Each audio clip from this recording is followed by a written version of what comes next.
So ஓவராலாக நம்ம வந்து டிஃபென்ஸ் எவ்வளோ ஸ்பெண்ட் பண்ணுறோம் அப்படின்னு பார்த்தா 4.9 lakh crores. Obviously with such beautiful neighbours நம்ம இந்த மாதிரி தான் செலவு பண்ணணும் அதில். அண்ட் சானிடேஷனுக்கு வந்து கிட்டத்தட்ட 1.98 lakh crores அப்படின்னா கிட்டத்தட்ட 2 lakh crores நினச்சிக்கலாம். ஓகே, இந்தியாவுக்கு அந்த அளவுக்கு சானிடேஷன் வேணும். In this I would like to point out, it is not only the responsibility of the government but also the people to keep our surroundings clean. So help the government when our money is being spent, நம்ம பைசா தான் சானிடேஷனுக்கு spend ஆகுது. So நம்ம responsibility to keep our surroundings clean. ஓகேயா, next வந்து எஜுகேஷனுக்கு வந்து அவங்க 1.28 lakh crores செலவு பண்ணிட்டு இருக்காங்க, which is I feel it is less because Indians graduates or anything 10th standardலேருந்து வெளில வருது ஒரு குழந்தைகள், அந்த மாதிரிலாம் நம்ம பார்க்கணும். till 10th standard mandatory education. ஓகேயா, 10thலேருந்து ஒரு செட் ஆஃப் குழந்தைகள் வெளில வருது. நெக்ஸ்ட் 12thலேருந்து ஒன்று BCom or BA or any under graduation programme engineering அந்த மாதிரி ஒன்று, போஸ்ட் கிராஜுவேஷன் இன்னொரு செக்மெண்ட். ஸோ எவ்ரி ஸ்டேஜில் வந்து இந்த பசங்க 10th வரைக்கும் படிச்சிருக்குன்னா அதனோட குழந்தைங்களோட ஸ்கில் என்ன டெவலப் ஆயிருக்கு. எல்லாருமே வந்து ஒரு ஒயிட் காலர் ஜாப்க்கு போக முடியாது. we need people for blue collar job. we have brown collars, we have white collars, எல்லா செக்மெண்ட்டும் இருக்குது. எல்லாத்தையுமே நம்ம டெவலப் பண்ணி வச்சா தானே நம்ம வந்து அந்த இடத்துலலாம் அந்த கேப்ஸ் ஃபில் ஆகும்.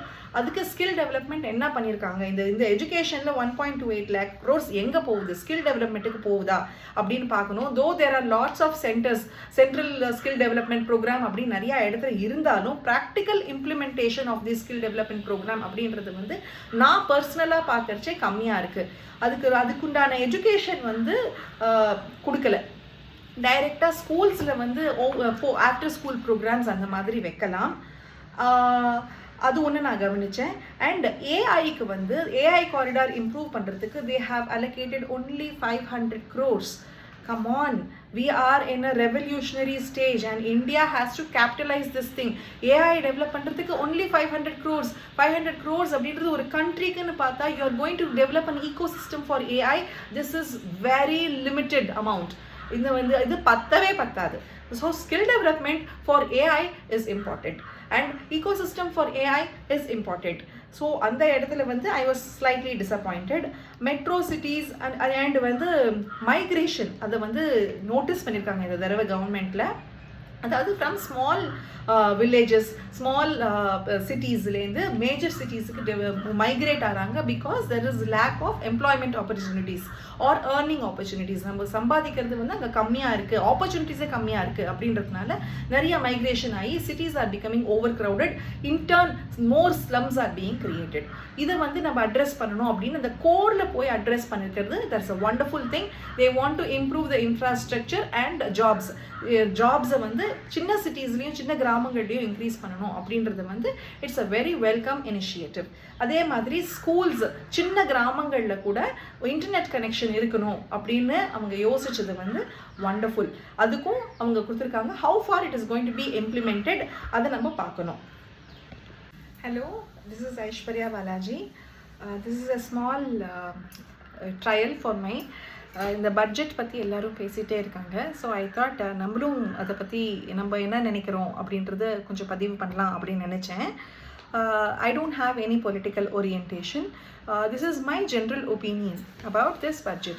ஸோ கவர்மெண்ட் பட்ஜெட்னா என்ன, கவர்மெண்ட்டுக்கு என்ன வரவு, அதை எப்படிலாம் செலவு பண்ண போகிறோம், எப்படிலாம் நாங்கள் அந்த வரவை வந்து we are going to initiate that income அப்படின்றது நான் பார்க்குறேன். ஸோ ஃபர்ஸ்ட் இதை வந்து மேக்ரோ அண்ட் மைக்ரோவாக நான் பிரிக்கலாம்னு நினச்சேன். அதாவது ஓவரால் இந்தியாவுக்கு வந்து இதனால என்ன பெனிஃபிட்ஸ் இருக்கும் அப்படின்றது ஒரு செக்மெண்ட்டாகவும், நம்மளுடைய பர்சனல் டேக்ஸஸ் அது அப்படின்றது வந்து இன்னொரு செக்மெண்ட்டாகும். ஏன்னா பர்சனல் டேக்ஸஸும் நம்மளை அஃபெக்ட் பண்ண போகுது. அண்ட் எது வேலைவாய்ப்பு ஜாஸ்தி ஆகுது, நம்மளுக்கு பின்னாடி இருக்கிற எந்த செக்டரில் வந்து வேலைவாய்ப்புகள் அதிகமாக இருக்குது, நம்ம சுற்றின என்ன நடக்கிறது அப்படின்றது கூட நம்மளுக்கு ரொம்ப இம்பார்ட்டண்ட் தான். ஸோ இது ரெண்டு பற்றியுமே நம்ம வந்து டிஸ்கஸ் பண்ணோம். வெறும் இன்கம் டேக்ஸ் பற்றி மட்டும் நம்ம பண்ணக்கூடாது அப்படின்றது தான் என்னோட நோக்கம். ஸோ ஃபர்ஸ்ட் அப்படின்னு பார்த்தோன்னா நான் வந்து இது ஐ ஹவ் டேக்கன் நோட்ஸ் நிறையா இதில் பார்த்தேன். So how is the government getting its receivals, அதனுடைய எங்கேருந்து அதனோட பைசா வருது அப்படின்னு பார்த்தா ₹1 ஒரு கவர்மெண்ட் கிட்டேருந்து வருதுன்னா அது 24 பைசா வந்து it is coming from borrowings. கவர்மெண்ட்டோட பாரோயிங்ஸ்லேருந்து வருது. ஸோ இந்த அளவுக்கு பாரோயிங்ஸ் இருந்ததுன்னா அது ரிட்டர்ன் பண்ணணும். ஸோ அந்த அளவுக்கு இன்ட்ரெஸ்ட் பே பண்ணணும் கவர்மெண்ட்டை. ஸோ அந்த ஒரு ரூபாவோட ஸ்பெண்டிங்கில் வந்து 20% ஆன் இன்ட்ரெஸ்ட் ஆன் லோனுக்கே நம்ம வந்து அடைக்கிறோம். ஸோ பாரோயிங்ஸ் 24%, 20% நம்மளோட ஸ்பெண்டிங் அங்கேயே இருக்குது. இன்கம் டேக்ஸ் அப்படின்றது நெக்ஸ்ட் வருது. அதாவது from 3% of the entire population அவங்கக்கிட்டேருந்து 20% ஆஃப் இன்கம் டேக்ஸ் வருது. 22% இன்கம் டேக்ஸ் வழியாக வருது. 18% வந்து ஜிஎஸ்டி கலெக்ஷன் கிட்டேருந்து, 17% வந்து corporate tax. That is an interesting point. Last time எல்லாரும் சொல்லிக்கிட்டு இருக்காங்க கார்ப்பரேட் டேக்ஸ் வந்து it has come down, the percentage of corporate tax வந்து கம் டவுன் ஆயிருக்கு அப்படின்னு. அதை பற்றியும் நம்ம கொஞ்சம் டிஸ்கஸ் பண்ணலாம். And 9% as other non tax receipts அப்படின்னு போட்டிருக்காங்க. அதுக்கப்புறம் 8% வந்து யூனியன் எக்ஸைஸ் டியூட்டிஸ், அது ஒன்று. இன்னொன்று வந்து 4% வந்து கஸ்டம்ஸ் டியூட்டிஸ். இன்னொன்று வந்து 1% நான் டெட் கேபிட்டல் ரெசிப்ட்ஸ்.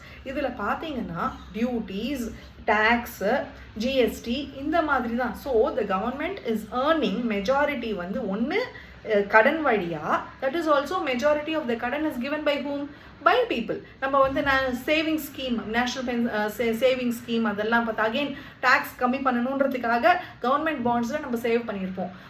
அது வழியாக நம்மளுக்கு வந்து ஸோ அங்கேருந்தும் பீப்புள் மணி தான். இன்னொன்று வந்து இன்கம் டேக்ஸ், அந்த ஜிஎஸ்டி அது. ஸோ கவர்மெண்ட்டோட ஏர்னிங் எங்கே இருக்குங்க? நான் டேக்ஸ் ரிசிப்ட்ஸ் அப்படின்றது வந்து ஒரு 9% இருக்குது. So what is the government earning? If you see இப்போ துபாய் மாதிரி கண்ட்ரீஸ் எல்லாம் வந்து கவர்மெண்ட்டோட ஏர்னிங்கே நிறையா இருக்குது, அவங்களோட கம்பெனிஸே நிறையா இருக்குது. அவங்க வந்து இன்ஃப்ராஸ்ட்ரக்சரில் இருக்காங்க, அவங்க வந்து they are building big complexes, buildings, அதை ரெட் அவுட் பண்ணுறாங்க, அதை விற்கிறாங்க. ஸோ அது வழியாக கவர்மெண்ட்டே வந்து they are doing business. Why is Indian government not doing business in spite of so much of resources and beautiful administrative service? IAS officers மாதிரி ஒரு cadre இருக்கு, one of the top intelligent people we have, administrators, we are training so many administrators. Why not have our own business?